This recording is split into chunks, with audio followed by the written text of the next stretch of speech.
What's good, Detroit?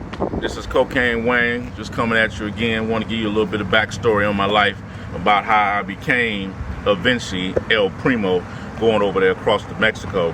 Most folks don't know that I started out young with the Chambers brothers. The Chambers brothers, Billy Joe, Larry, Willie Lee, and Otis. They were small-time marijuana dealers who cornered the market in crack cocaine. And that's a part of dope game royalty of me being a part of or whatever. And this goes back to the 80s. I worked directly up under, and actually he was like my father, Marlo Chambers, better known as Larry Chambers from the Chambers brothers. And I decided to come do some on-location shots for you guys to just let you see exactly what was going on behind the stories, because I've seen a few things on the internet, but it really don't give you the in-depth story and the actual locations of where these things were happening.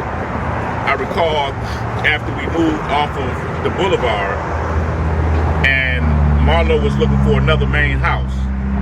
So the main house that became the command center for us was right here on 6 Mile and Outer Drive, O'Connor's.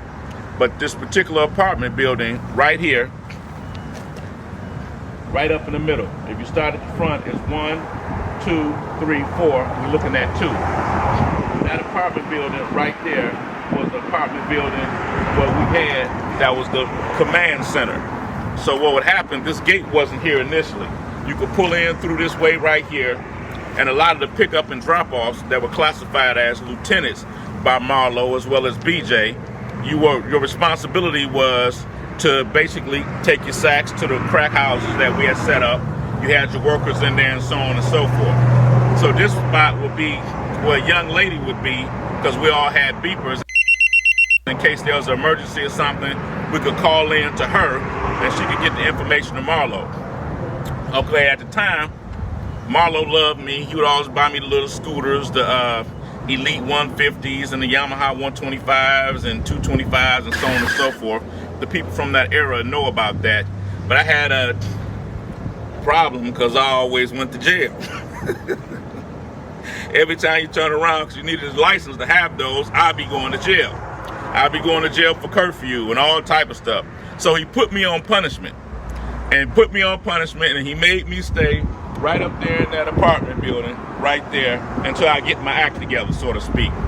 And I would park my scooters right here along this area right here, which was all dirt at the time.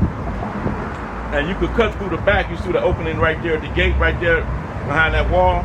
That was a spot where you could cut through and go to the gas station.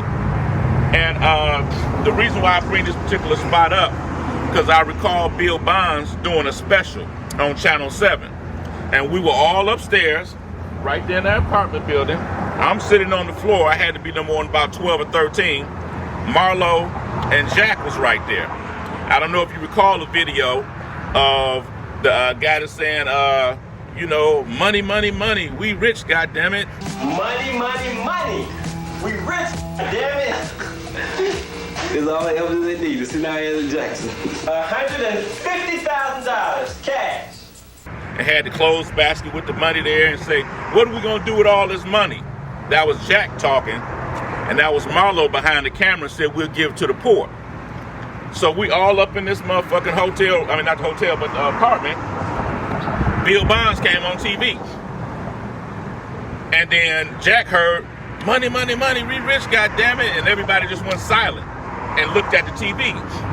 And Bill Bonds was explaining about how it's going to be a special all week about the Chambers brothers and so on and so forth. Crack Inc., the big business and big money of the most potent form of cocaine, crack.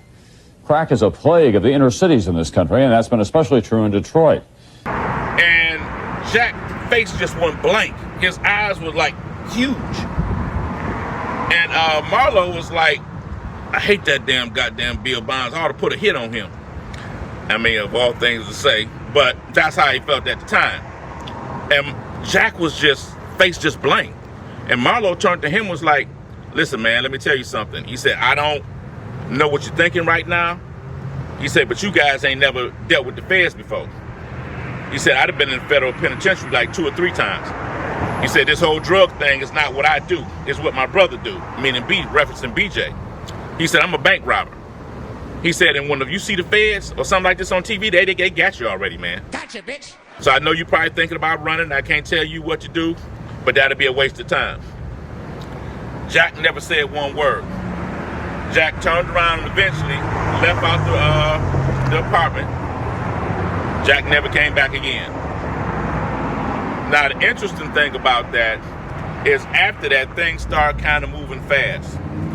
We had another spot that was in here because Marlo got another apartment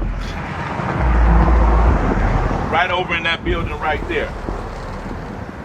So what he would do half the time, he would be over there chilling out, relaxing, close by, in case the girl upstairs called and there was an emergency. He'd be on hand to deal with it.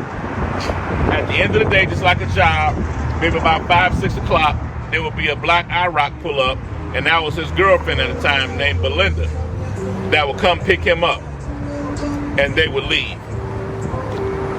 Now I want to show you some more of the area, like over here or whatever, and explain to you the scenery at the time.